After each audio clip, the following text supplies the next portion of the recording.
for the main event.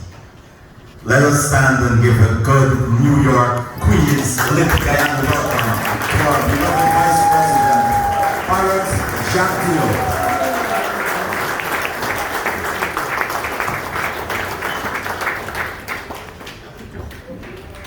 Just moving forward a bit. Yeah, that's good. Colleagues, friends, ladies and gentlemen, let me say it's a pleasure to be here in New York. As many of you are aware, we're on our way back from Washington after spending a week there. President Ali has returned to Guyana. He's hosting a very important event tonight, an Emancipation Night dinner. And just today, as you saw, he turned this out for a very important hospital, which is going to transform healthcare, particularly for women and children. In Guyana, it's a €149 million hospital that will bring world-class care to our children and women when completed.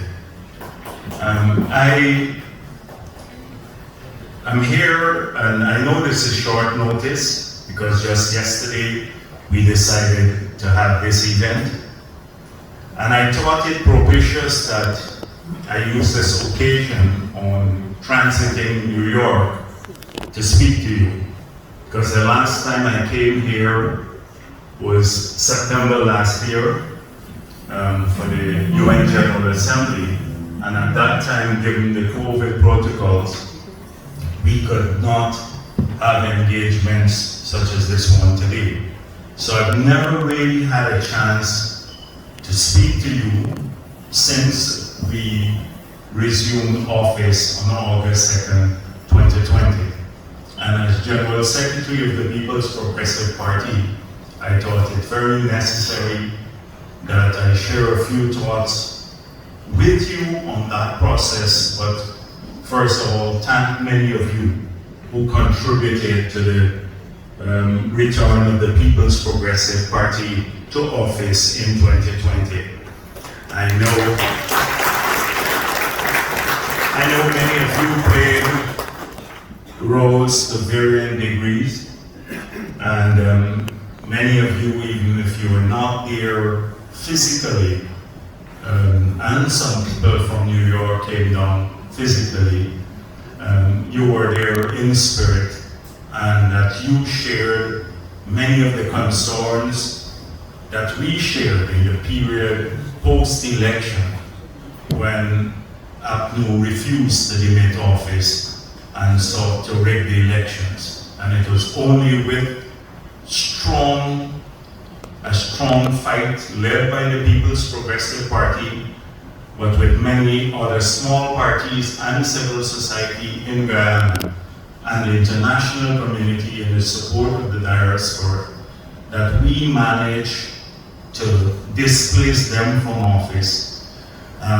Many people had, especially the older comrades, older people here, had grave misgivings about our ability to succeed, given the trauma that they faced in the almost 3 decades of undemocratic rule of the PNC. They, in fact, many of them said it will never happen. And we showed that with resilience and a strong fight, and with a single-mindedness in terms of purpose, that we could have done that. But many of you played a critical role in that regard too, and as I said before, I wish to thank you for that. Had we not succeeded, our country would have been an international pariah. We would have possibly faced sanctions, and it would have been a very different situation today in Guyana. So what have we done in the past 2 years? Because on Tuesday will be the 2nd anniversary of the government in office.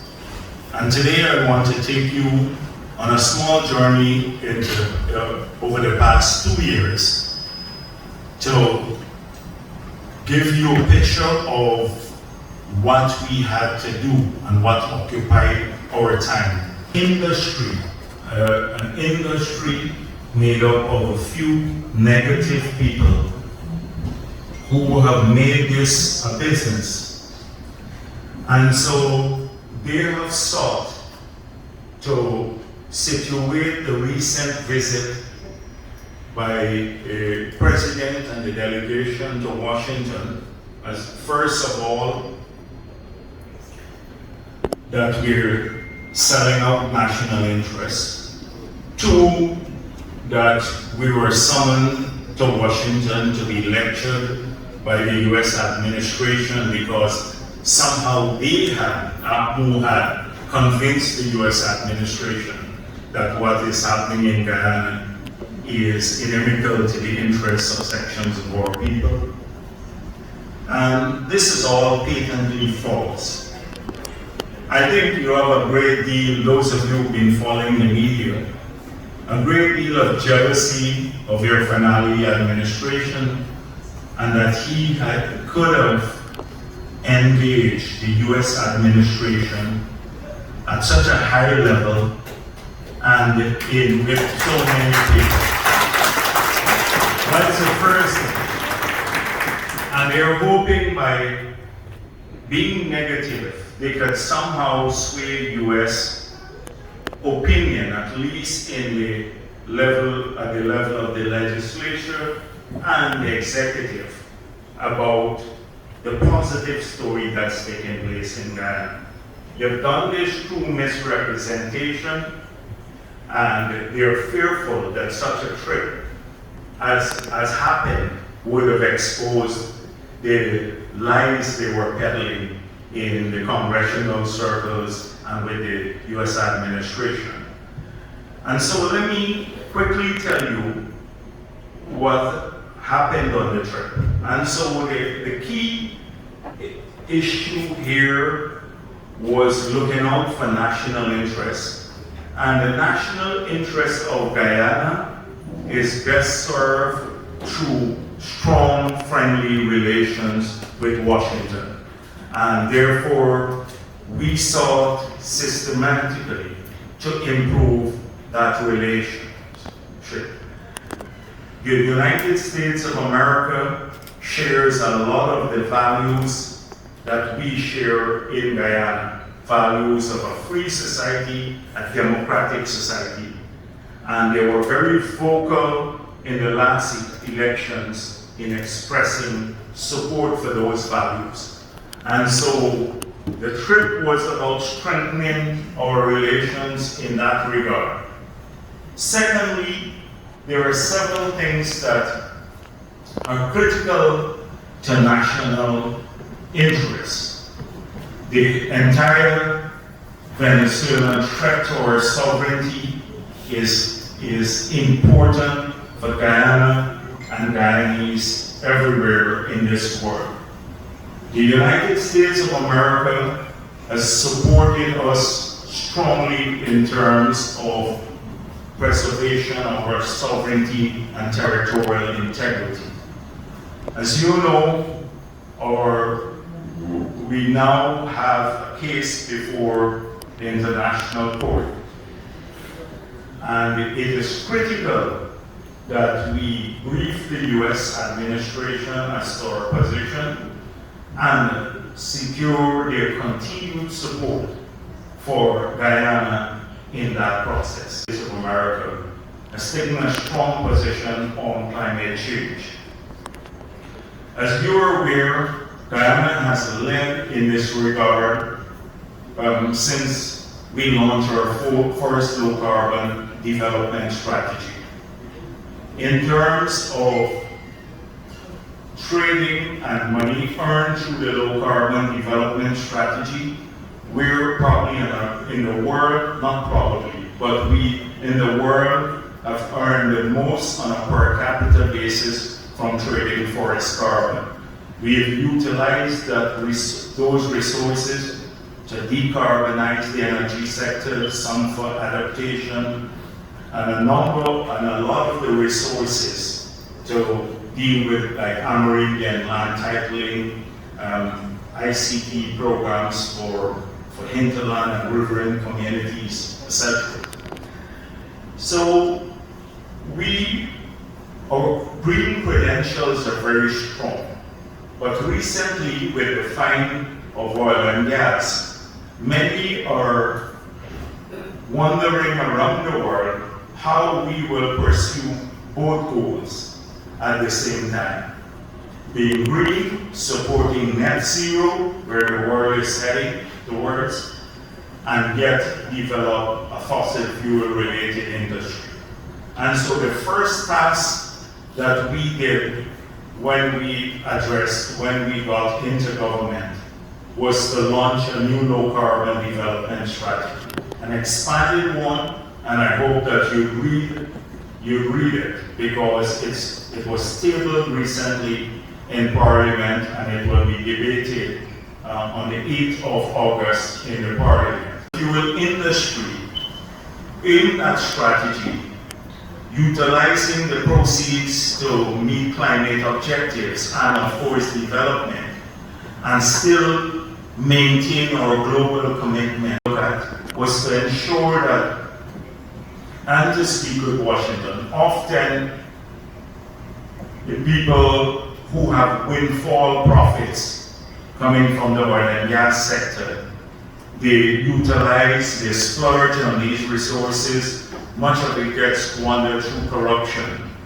And we had to demonstrate to Washington and elsewhere, because they were in Washington until recently, they still had an old understanding of how we will manage oil and gas funds. This is a year after he had authorized placing this money in an account that is illegal, because our consolidated, our financial laws, constitution, say that you can keep public money only in 3 places. The consolidated fund, a deposit fund, but you have to notify the Parliament immediately, or funds created by special legislation. That is the financial law of the country.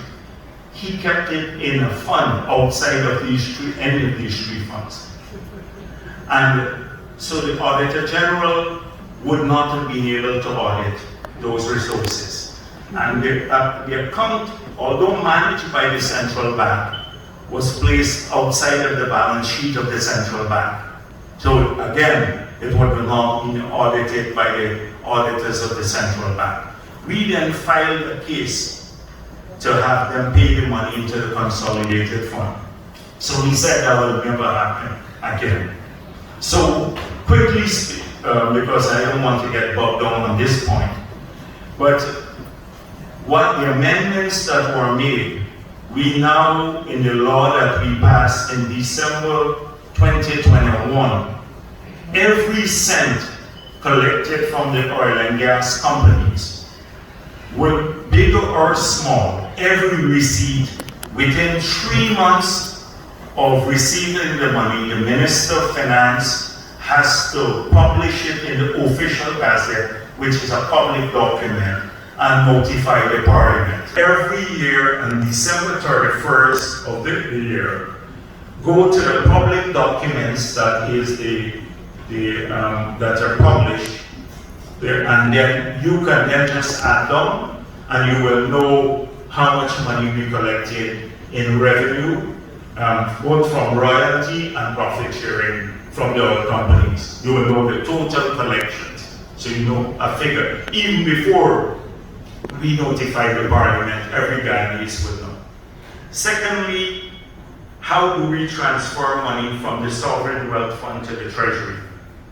So, under the Jordan legislation, the old legislation, which we had to correct the impression again in Washington, there was a very complex formula that is assumption-based.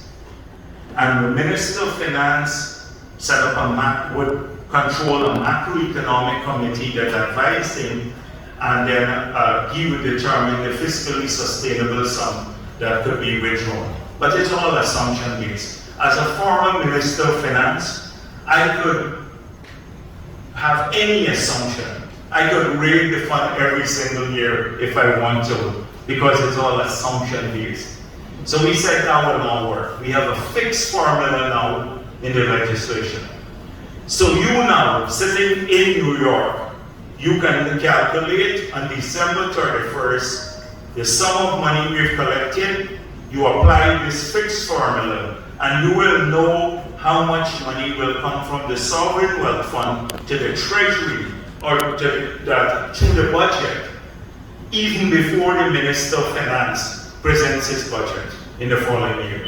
You can do that. That's the ultimate in transparency. Every single Guyanese can then calculate that. The third area is that they had some direct charges on the sovereign wealth fund. We remove all of those. So now every single expenditure of our money has to go through an appropriation process. And the appropriation process is the parliamentary process. You have to debate it. You have to put it in your budget.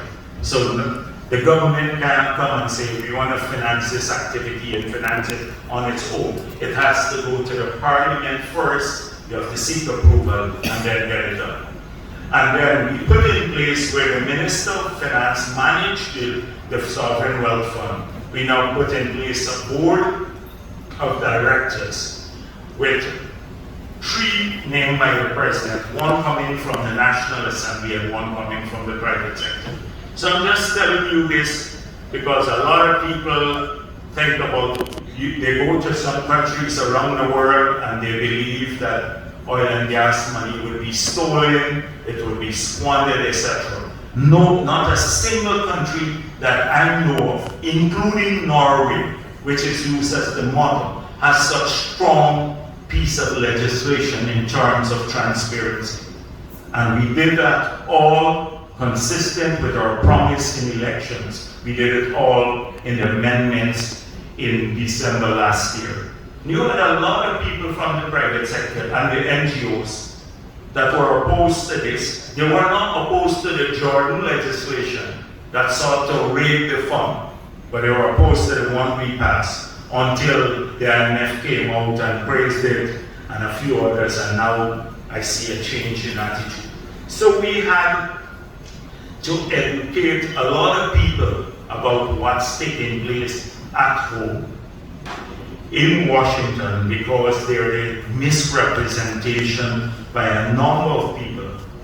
Now, I've seen people say, oh, inclusive growth and all of that, that we were lectured on inclusive development in Washington. If you look at our manifesto speaks to that. We spoke about constitutional reform to look at the governance model, which we are embarked upon now. We spoke about constitutional reform through a process that will strengthen the process of elections in Guyana. These are part of our manifesto. Which other party has been more committed in Guyana to inclusive growth? So when Washington mentions this, they're mentioning things that are part of our manifesto that we concluded on. But nowhere did, as some would like it, I was surprised that Hope Woodford Ward would have been protesting here. I didn't see him, I'm missing, but he's been battered. Because the lies they've been telling all the time, you know, over time, people find out that you're lying to them and you make money on their lies. You raise money, misleading a lot of people here. So not a single issue about, not with Secretary Blinken or any of the other meetings, did you raise a single thing that Norton or Richford Work or the others were spouting here. They were all concerned about the need for us to work together. The United States also has great interest in Guyana from a different perspective. They need energy security. If you look at what, when the US administration started warming up to to Venezuela, the current US administration, a number of senators said to them, your best bet with energy security is Guyana, because Guyana can ramp up its production faster than Venezuela, and Guyana is a friendly country to the United States of America. So they have national security issues too, and that they want to pursue with Guyana. Not no Rick for work or any of these guys' agenda. In fact, I don't think most people know who he is out there. He looms large in here. So you're going to see a lot of nonsense at home. It was absolutely a different tone of the meeting in Washington, and we're looking forward to building on this. There's this greater understanding of the challenges there. So we got into office. I just had to tell you a bit about the Washington group. So those were some of the things we discussed. We discussed the development agenda, the aggressive development agenda. As you know, we're although we know that in the future, Guyana will see a greatly enhanced revenue stream to the Treasury. We are very cautious, coming from almost 20 years of having to take a bankrupt economy and made it the most viable economy in the region even before oil was found, with all the macro fundamentals aligned very differently. In that period, it took a lot of fiscal discipline and clear strategies to get us there. That was even before oil and gas. So we have the experience to know that many countries that have seen windfall gains in oil and gas, that these countries have spent the resources on issues that have harm their economy in the long run. The commitment in our manifesto to make university education free, but also to fund 20,000 scholarships. Now it has gone to 50,000 scholarships for Guyanese that they can do tertiary level training and also technical training. So in a population like ours, 800, 900,000 people, 50,000 scholarships will make a huge difference at the tertiary level. Of course, upgrading the education infrastructure. That's the second area, healthcare. Because we believe if we have healthy people, educated people, we have the right infrastructure, and we aid the non-oil industries, that you can create a more diversified economy away from oil that in the long run will hopefully lead the country to avoid the dreaded Dutch disease. And so we've carefully thought this out. And then selective transfer to women, children, disabled, and of course saving. So if you look at the areas I mentioned, those were the areas in the manifesto that we carefully thought out, and we said we would see some oil resources being spent in those areas, so it's consistent with a plan. And now you see the government addressing those. So this is a crucial thing for us. So let me come back. We had the COVID. We got into office. COVID struck. We had to address that. That was the first priority of the government. And if you look at the way it was managed, when we got into office, the country was shut down. Airport was shut down. In the first week we reopened the airport, we said we're not going to keep the country shut down because you had to manage. In the COVID period, on the up because of the taxation policy, they had increased over 200 taxes and fees. We saw a loss of about 35,000 jobs. And then with COVID related, we saw another 35,000, 40,000 people were out of work because of the COVID, the pandemic. The businesses had to shut down. So we came into office on a promise of job creation. We had to find a way to swiftly start boosting the economy. The first budget we passed 4 weeks after we got into office, because you didn't have a budget since 2018 November. Remember when the no confidence motion was passed, and ACNU spent over $2 billion US dollars without any parliamentary oversight in that period. So we had to pass a budget. We removed all of the taxes on the VAT on water, electricity. We went back to status quo ante. We removed the corporate tax on education and healthcare, consistent with our promise. We reintroduced all of the things that we had promised, like the cash grant to children, etc. So that was critical. Although we were addressing COVID, we had to work at getting our economy going back. And it has been a struggle, but today, even without oil and gas, we're seeing about a 7% growth in the non-oil economy, which is major focus. So we managed to get that done swiftly. Secondly, we had to put in place all of the plans for the next wave of investments, and that is what you see being rolled out now. In 1 year, we did the feasibility study, we identified the projects, did the feasibility study, raised the financing, and now we have, in the second year, several new projects going. We have a $200 million US project paving the road from Linden to Mamura Hill. We have before the Islamic Development Bank in September alone that would start paving the road from Linden to the Sousdike Junction. We're now going out to tender to bridge the road, the river in Linden. The part from the airport to Diamond is before the Inter-American Development Bank to repave from Diamond to Georgetown. We started building a 4-lane road. We're just about to award a contract for a 4-lane road from Green to the bridge. We awarded a $261 million bridge across the river.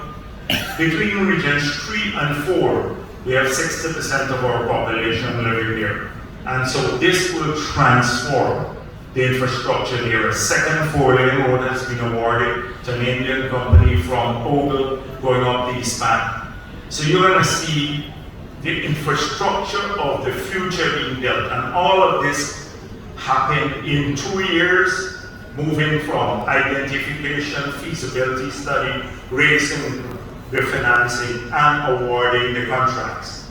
So it's been a hectic period for us, and this is just in those 2 regions. I can talk about in Berbice, we're doing the same thing now. We're going to widen the road, and we're all the way from New Amsterdam to Molson Creek. We're now building the road going into Molson Creek, where the bridge with Suriname would be built.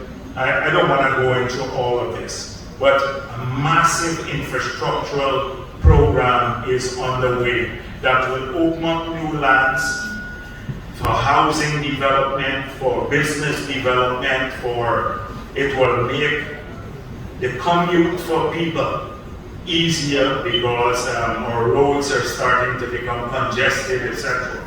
It will transform the infrastructure of the country. Secondly, on power, that was the first thing. Road, physical infrastructure. I'm not talking about community roads as yet, because those are being done, but I'm talking about the major highways. In terms of power, in the whole period that ACNU was there, the 5 years, remember they killed the Amila Hydro project, but never put in a single megawatt, in a major way, in the interconnected grid of new power. So right now we came back into office, and the peak demand is close to the installed capacity. So anytime you have, say, one of the units going down, you have outages. and the transmission grid is very old and more work has been done on it. So we have now identified the site. Since we got into office, we did several studies jointly with Exxon. The contract for the pipeline to bring in gas has been awarded. We now have gone out with pre-qualified 9 companies that will bid on the power plant, the 300 megawatts power plant, and also an NGL facility.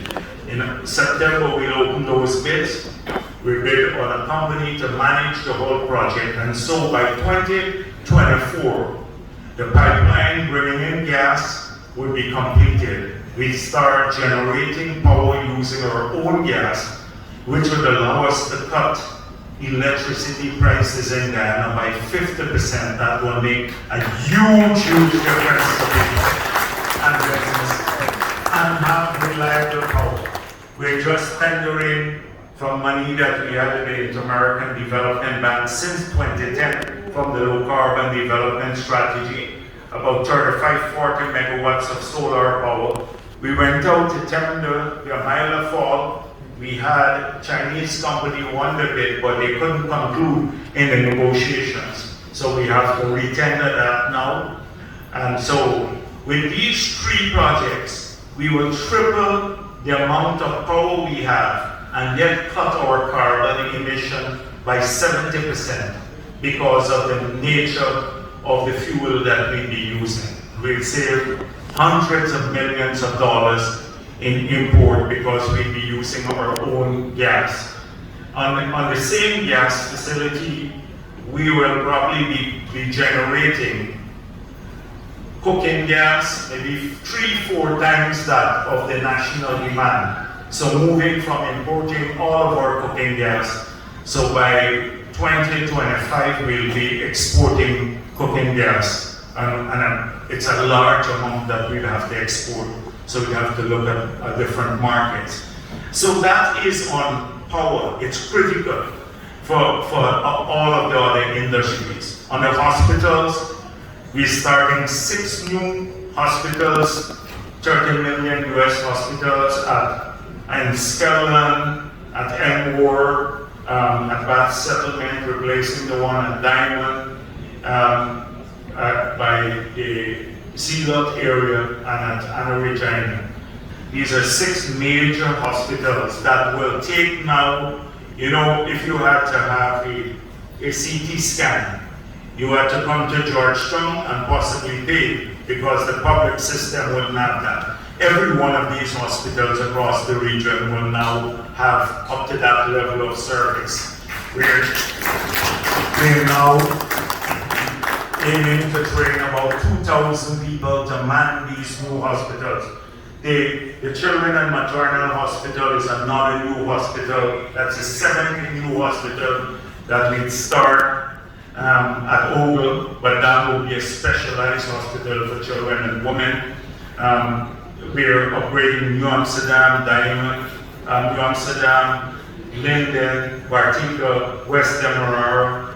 We're building 4 major diagnostic centers with telemedicine facilities in regions 1, 7, 8, and 9, so the Amerindian communities can benefit from an upgrade in healthcare too. And we just have a deal with Mount Sinai for the next several years where they will come in and look at the quality of healthcare and improve the process side of healthcare delivery over the next few years. So it's both the personnel we're training, the physical facilities, and the management that we're working on to ensure that we have world-class healthcare. This is, in 2 years, we put together this plan. It's being rolled out now. Within the next 2-3 years, you're going to see all of this actually delivering better services to people. I can go down each component and tell you all of the things we work on, but it may take too long this evening. And so the last 2 years has been busy trying to do these things and then putting in place the infrastructure to manage the oil and gas industry because it was absent. So we're working on a new model PSA because we believe the last production sharing agreement is lopsided. We believe that any future agreement would have to be on very different terms. And so we're working on a model PSA, we're working on upgrading the 1986 Petroleum Act. We have passed local content legislation. Now a lot of people, the opposition, when we passed that, because this is something in opposition, when we were in opposition, we said we will do. So if the contract is lopsided and you can't renegotiate now, because what will happen, we lose momentum. We don't want to lose momentum at this point in time, given the limited window that you have, we believe, for fossil fuel. It's better to prove your reserves as quickly as possible and to try to extract those when you have this window in the global climate strategy.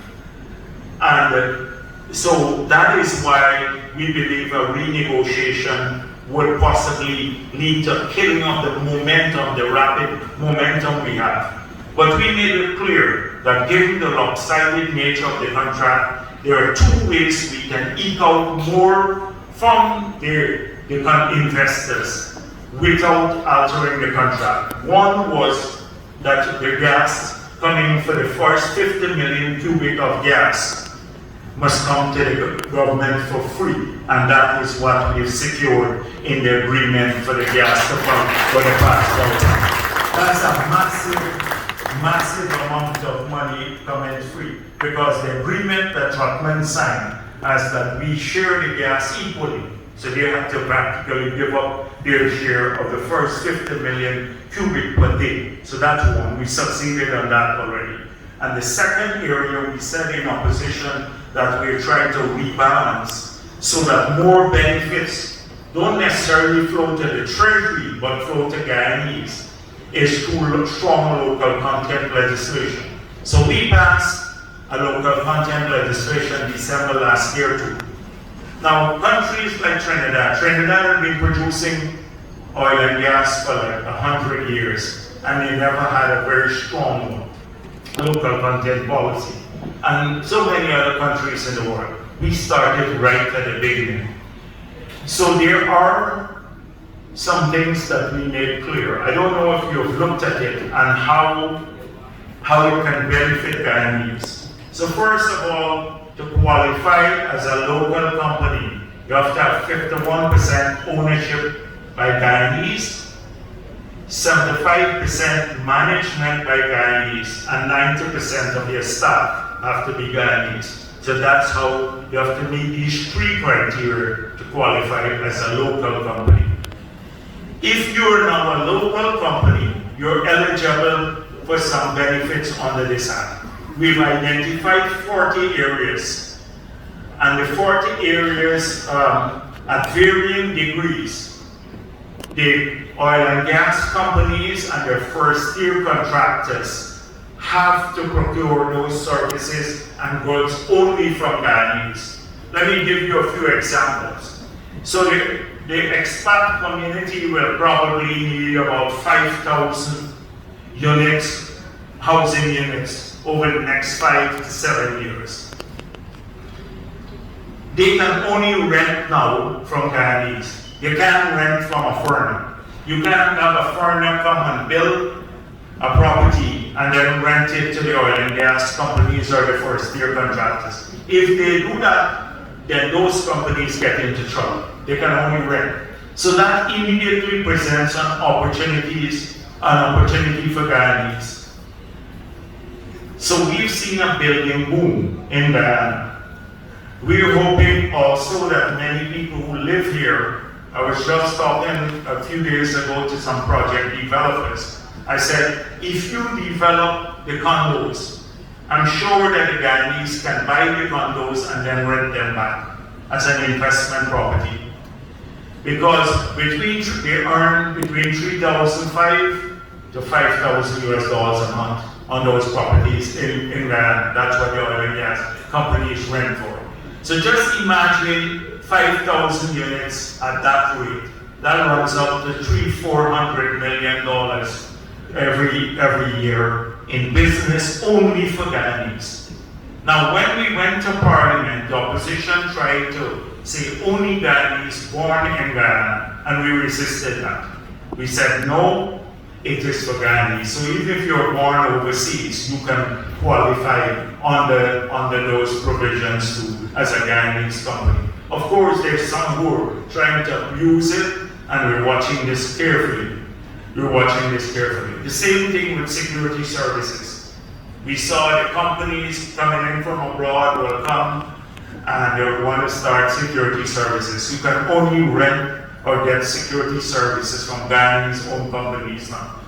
Car rental, when we were in opposition, soon as Exxon started working, we saw the Hertz sign in Guyana. And we thought that Guyanese can also rent cars. We can afford to rent cars and vehicles and cranes to these companies, and it runs into a lot of money. So we made that area exclusively again for Guyanese. This is how we are rebalancing, that the oil and gas companies now have to spend more of their resources on procuring goods and services from Guyanese. So although we did not renegotiate the contract, we now have secured through the local content legislation maybe $600 to $700 million US more per year going to Guyanese business. And this is one way of ensuring. Because if we didn't have that legislation, they'll bring in a company from Trinidad, from the US to supply even cleaning services. So this is a crucial area that we give a lot of thought to about how we can share this prosperity too. That our people become suppliers and providers of services, not just to be cleaners for these companies that come in from abroad. And I hope that you've looked at this carefully, because many of you can make use of it. So you hear a lot about this, about renegotiating the contract and all of that lopsided. And half of the people who talk about it, they can't hold a proper technical conversation.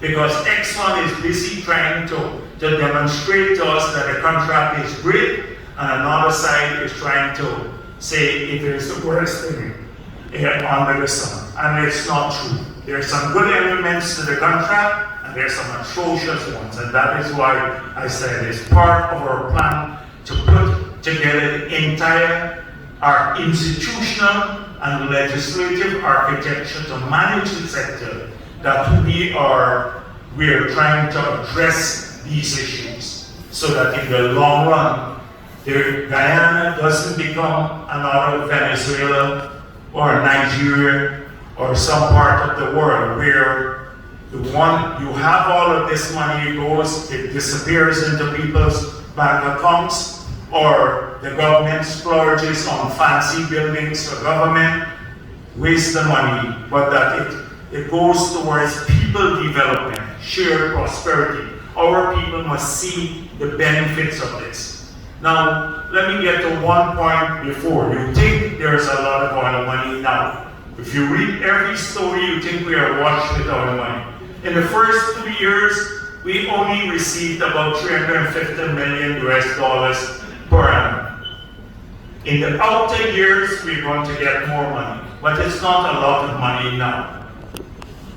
And so you hear a lot of things like the opposition says they couldn't afford 10,000 Guyana dollars to give to the school children. They took it away from them, saying they couldn't afford it. Now they want us to give every Guyanese $1 million Guyana dollars or 5,000 US every year from the oil money. Now there are 800,000 of us. At $5,000, that's $4 billion US. But we're only collecting $350 million a year, but we must distribute $4 billion. This is our country has retrogressed. And I'm spending a lot of time because you have like TikTok, Guyana, and all of the others, you know it. All they're talking, I'm spewing a lot of nonsense.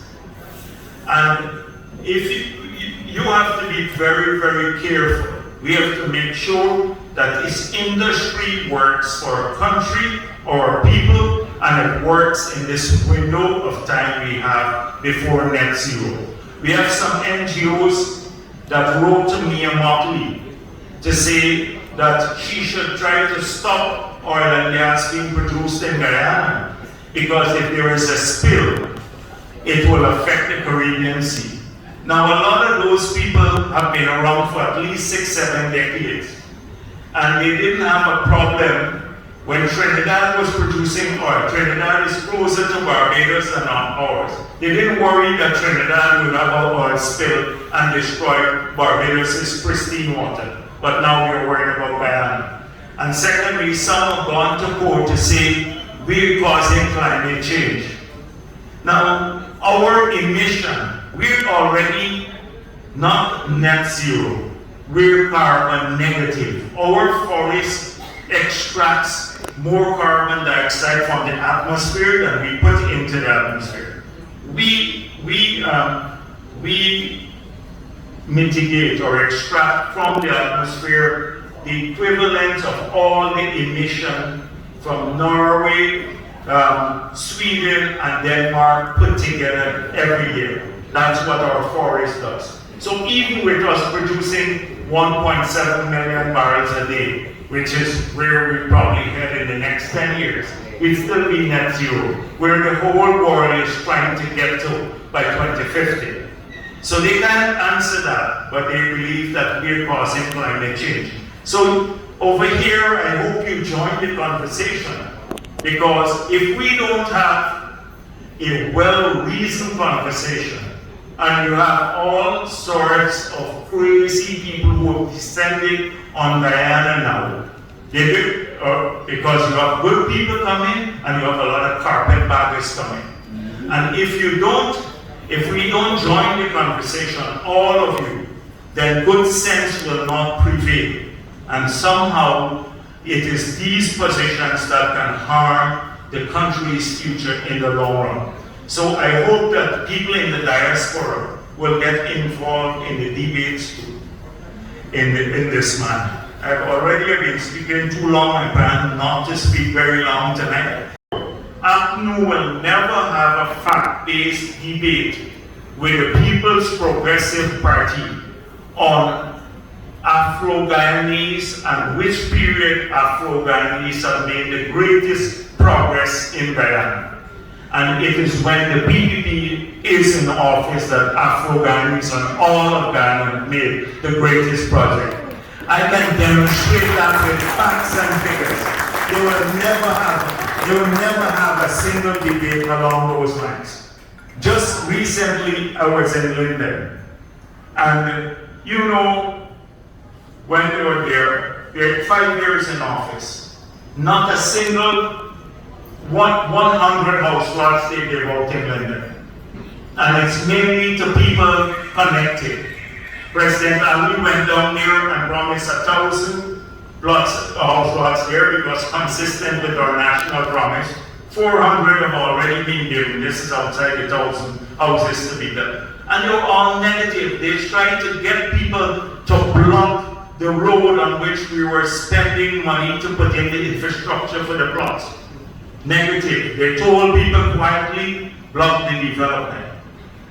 We just gave out, we hired about 10,000 people, part-time jobs, young people across the country.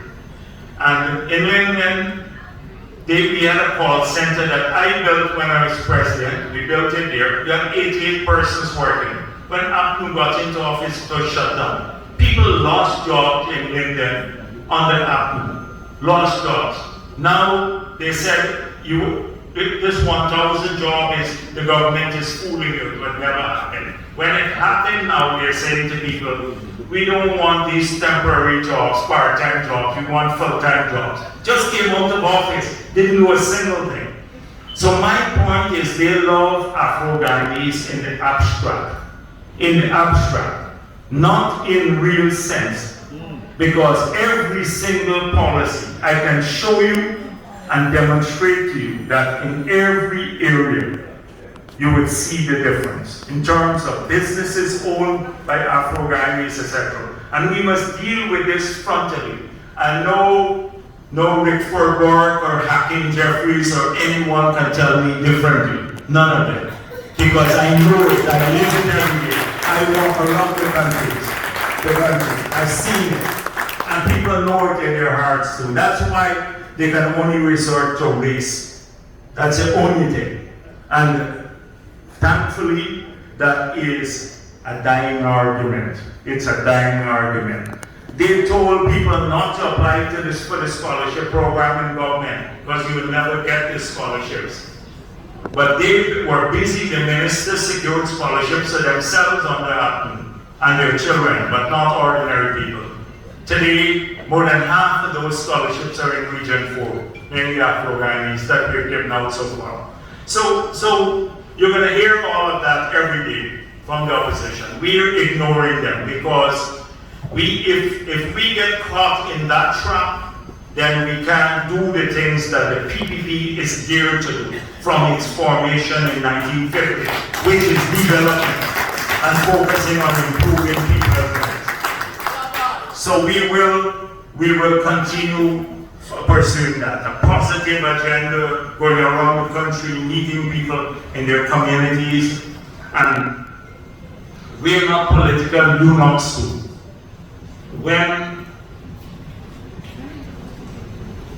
When they come after us with lies, we will take them on. So we are not political eunuchs too. For too long, we just let this propaganda flow and we didn't take them on enough.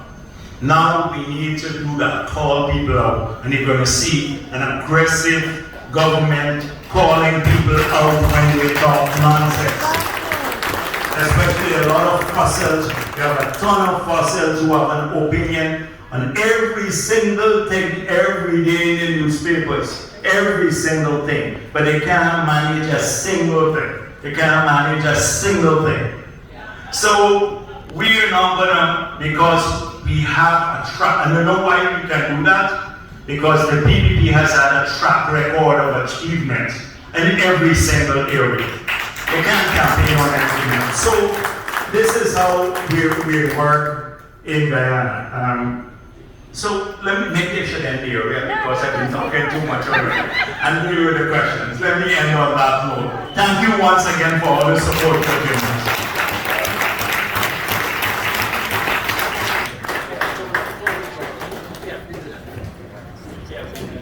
Thank you very much, Mr.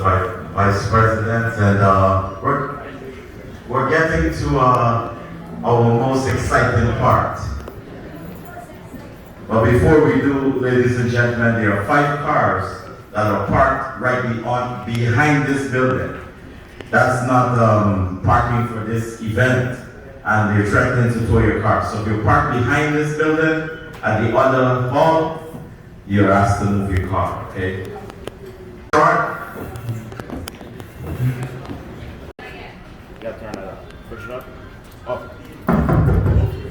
Okay, guys. We're going to take 2 questions. No question is more than 30 seconds, and there's no follow-up. You made an incredible presentation. I mean, we talked so much about Guyana, which we did in Washington, D.C. and stuff. But we didn't talk much about the masses. I mean, we know today there's a lot of inflation going around the world. But of course, Guyana, a small country like Guyana, I mean, there's so many poor people. As a humanitarian, I wanted to find out what the government is doing, in terms of feeding the masses, right? I would like to suggest, as a humanitarian, if you can partner with farmers in different communities and maybe start food pantries. So maybe once a month or twice a month, something, or once a month, people can go to that food pantry, fill their baskets, and feed themselves. Or maybe you can sort of promote programs that help people to grow more food in their communities. So again, thank you so much for that amazing presentation. Thank you.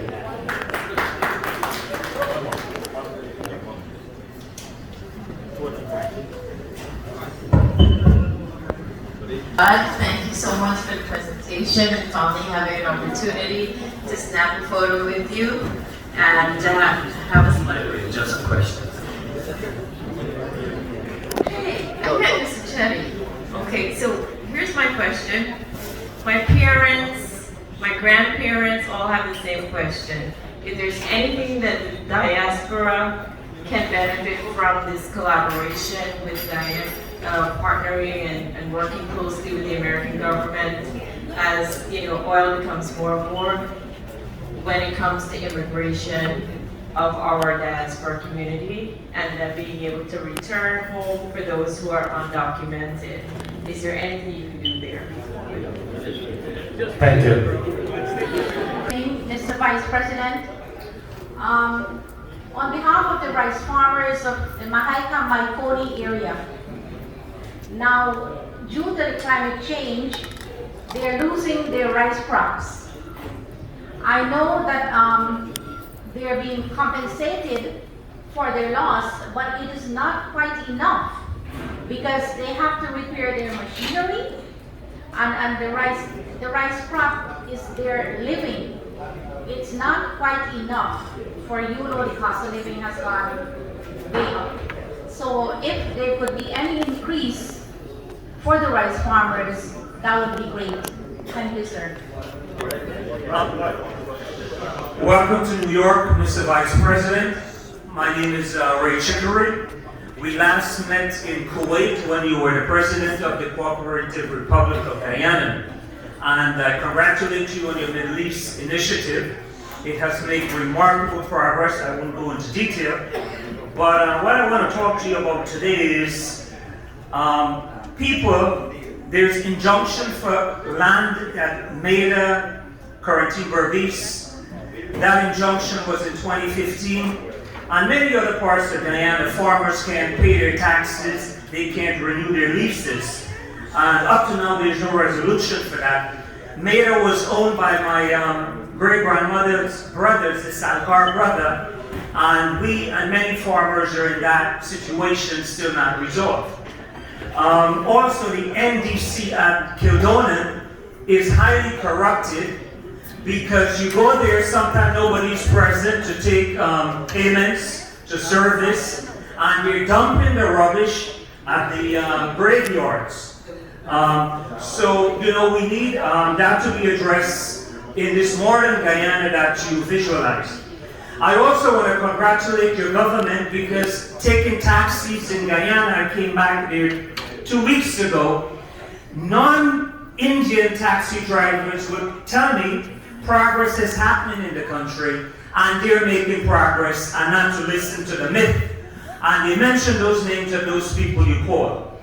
I passed the housing department and I saw enormous amount of Guyanese there on a Saturday and a Sunday. That has never happened in the history of Guyana before. 50% of the people there at least were Afro-Guyanese. And I have pictures and film and I have shared it. Again, I congratulate your government for the progress they're making in Guyana and I wish them many success. Two types of inflation we have to deal with. As you know, inflation driven imported inflation, and that's largely driven by supply chain disruptions, and that's felt around the world, including in the United States of America. So you've seen the highest inflation rate in the US since over 90% now, since 1971. That's the highest inflation rate in the US now, and it's becoming a political issue here in the United States. So that is driven largely by supply chain disruptions, COVID, shutdown of factories, and the inflation because of the war in Ukraine. So we, as a small country, we also import this inflation. And we have sought to address this through several means. So the first had to do with how do we increase disposable income and get more people working. So that is why we now have the part-time job. With many of the people who are not working or need a second job in their families now can get one. And we've already done over 10,000, probably even another 5,000. When I get back, we're going to region 3 because I've gone to 2, 5, 6 have been completed. And now we're going to go to 3 and then to the other regions. So what this does is supplements the family income. They get like $40,000 for 10 days work. And they can choose, and the work they do would be helping out in the schools, the daycare centers, the hospitals, the LDC office. So it's not heavy work. We didn't want to give free money to people. We wanted to make sure that they work but a short period in the month. It helps us with the work ethic too. It helps us a lot with the work ethic. So the first thing is disposable income. The farmers face serious issues on the inflation too because the cost of their input has gone up. So what we did, we removed the 50% tax on fuel. We removed the VAT on lube oil. So there are now no taxes on gasoline. It has gone from 50% down to 0. So we removed all the taxes. And that has kept the price from escalating too steeply. Secondly, we set aside $1 billion to buy fertilizers to assist the farmers. So personally, I went with the Minister of Agriculture in 6, 5, 3, and 2. These are the main regions where the farmers are. And we set up a farmers committee to work with the government so that we don't have problems where when the distribution process, often we get a lot of corruption. Some people who have lost any farm, like any crop, they'll come and claim that when we give the compensation out. And so we've had that experience since we got into office when we helped with the compensation for the floods. So now these farmers committees are established, and the farmers will now get the free fertilizer up to a limited quantity. That will help to cut their cost of input and therefore their disposable income. Rice growing and cash crop growing will still remain profitable. So we've done that. In the hinterland and riverine communities, because the cost of transportation is higher to take goods into the riverine and the hinterland community, we are now in the process of giving out a second cash grant to every family in the hinterland. That's an argument.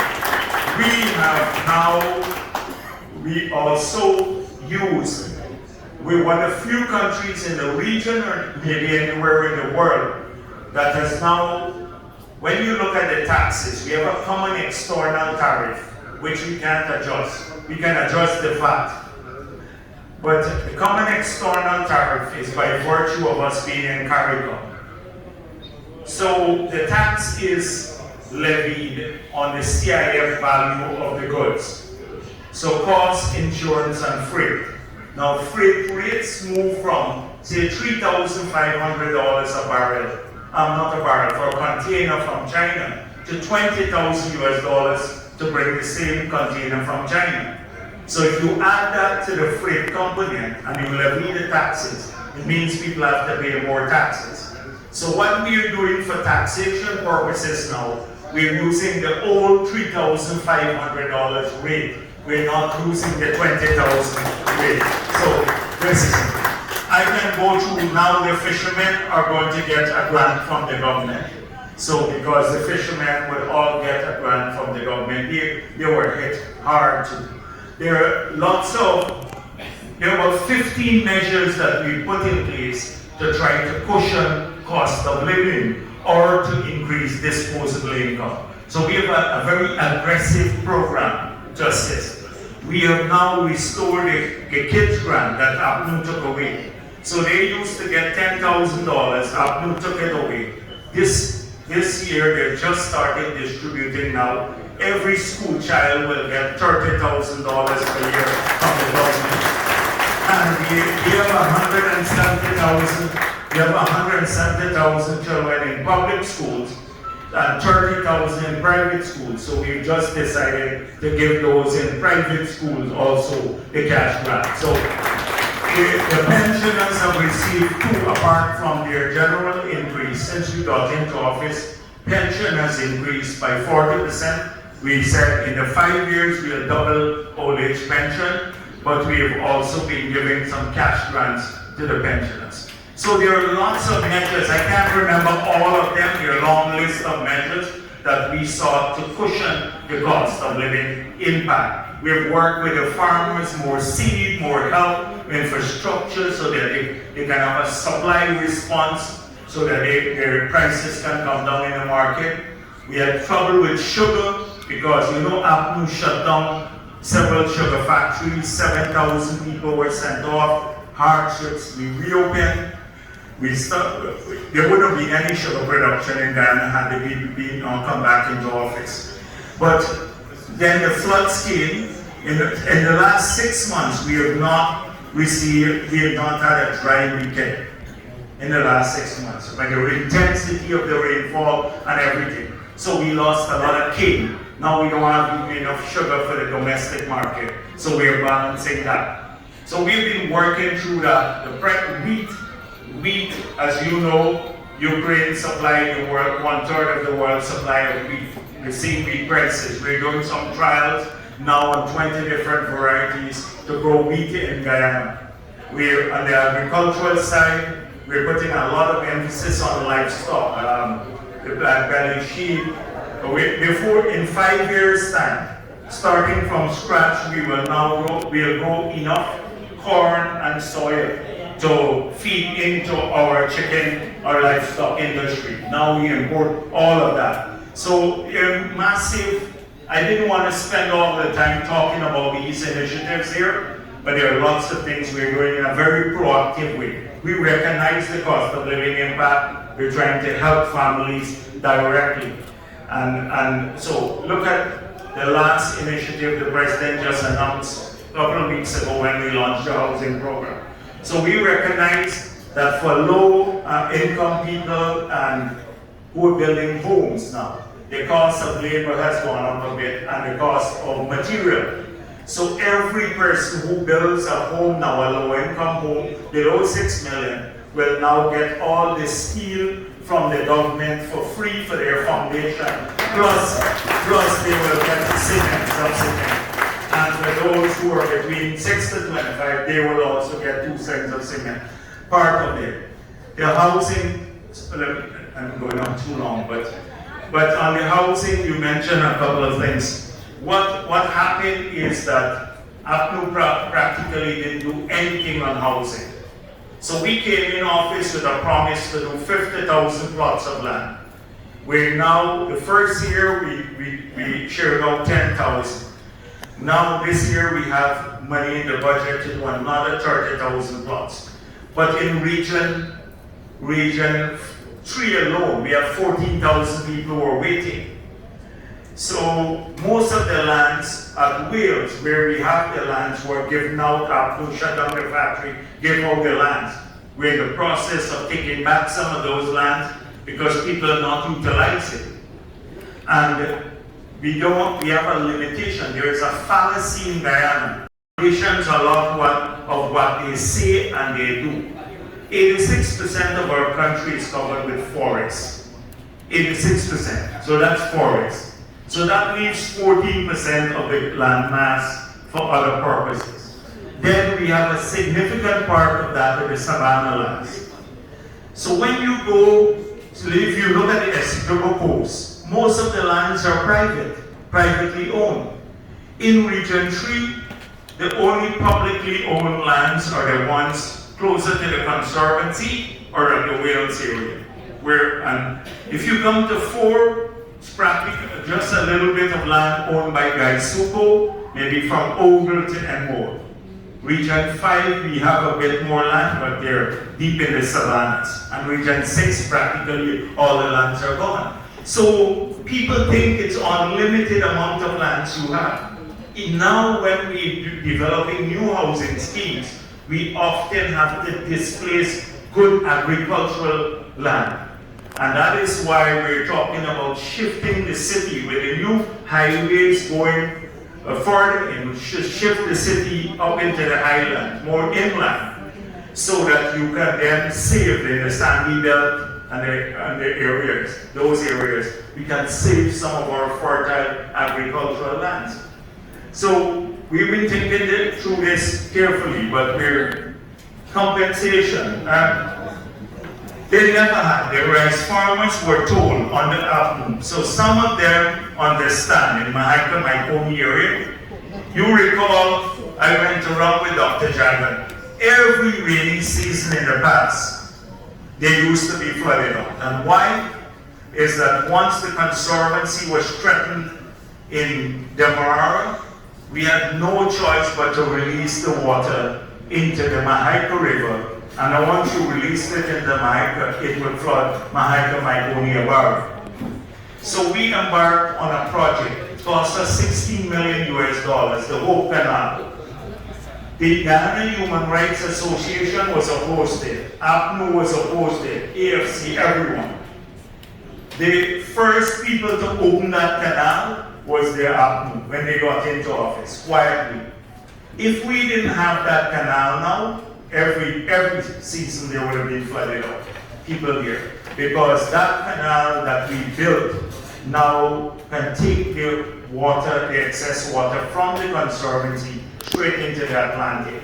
We don't have to release it into the Mahika River. That has made a huge difference in the Mahika, Myconia, Bharrat areas. But when you talk to people here, I went and met the rice farmers there, or was it in Ademene, where we gave them some help. They recognize that the rain is falling deep down, so it comes down, the rivers are swollen. Very little you can do. On the Acton, they had to, in the Region 5, their taxes went from $3,500 Ghana dollars per acre per year to $15,000. The moment we got back in office, we reduced it back to the old rate. They had a tax on fertilizer. We removed the VAT on fertilizer, on pesticides. APNU spent what we spent 1 year on drainage and irrigation and farm to market roads. APNU spent less than that in 5 years. What we spent in the first year on drainage and irrigation. These are the lifeblood of the farming industry. And then compensation. And in the compensation process, many of them try to rip us off too. Many people, they just go and put down their names, they're not eligible, and then the PPP gets the blame all the time. We don't know if you have 80,000 people who claim they've lost stuff. How can we verify it if they're not honest? And so sometimes we get blasted for that. Oh, this man had not lost very little and he got maybe $20,000 or something like that, when it's not true. But we can't verify everything on the ground.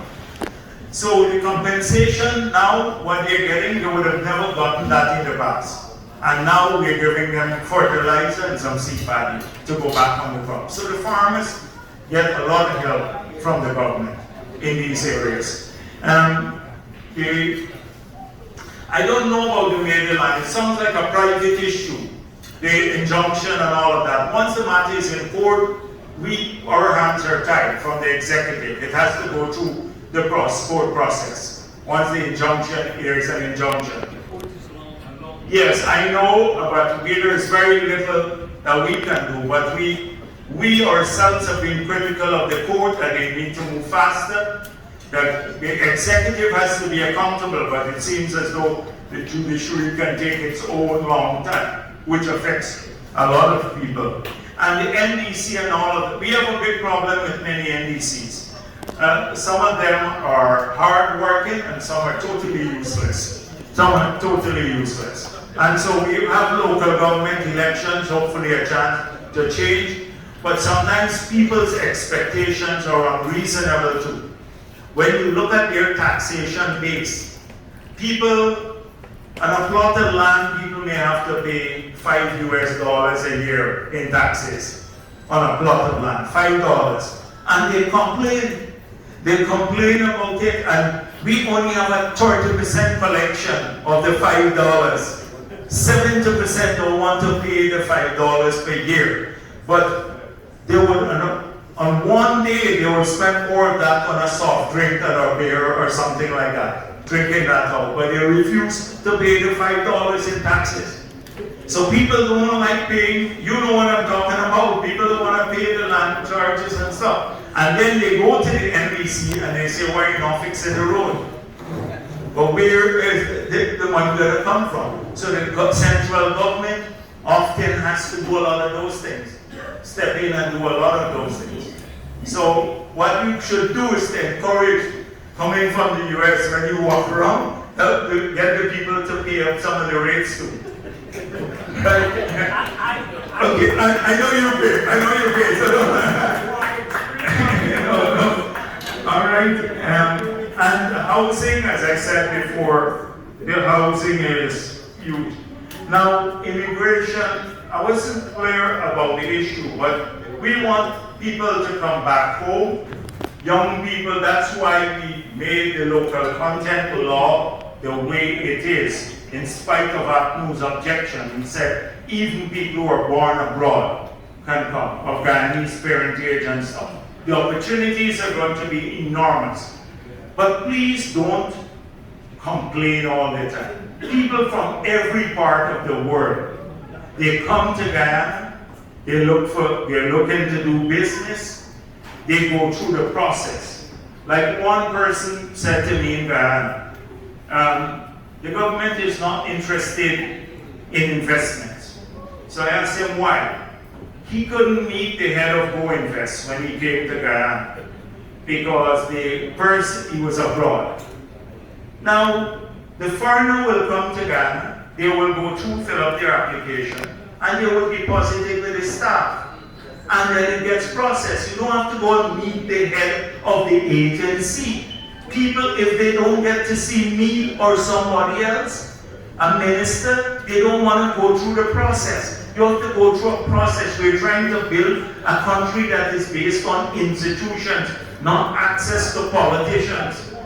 But whole mentality is they want to come and meet with you, and if you don't meet, I don't want to know. I'm glad if you're investing, but I don't want to meet on that. You can meet for a coffee or something elsewhere. But go through the process, and everybody else comes. But when our people come and they don't meet the top man, I know this country is not ready. And I asked them, if you come to New York City, you're going to go and look for the mayor to invest. If you're putting up a restaurant or something like that, or starting a small business, you go to some department to get a permission. And if you run into trouble, for example, if there's slow there, or there's corruption or something else, then you come to us to unlock it. But they want to come right at the top and make them need to come. Somebody, we're busy going on the thing. So Guyanese also have to make good use of these opportunities, but a different attitude.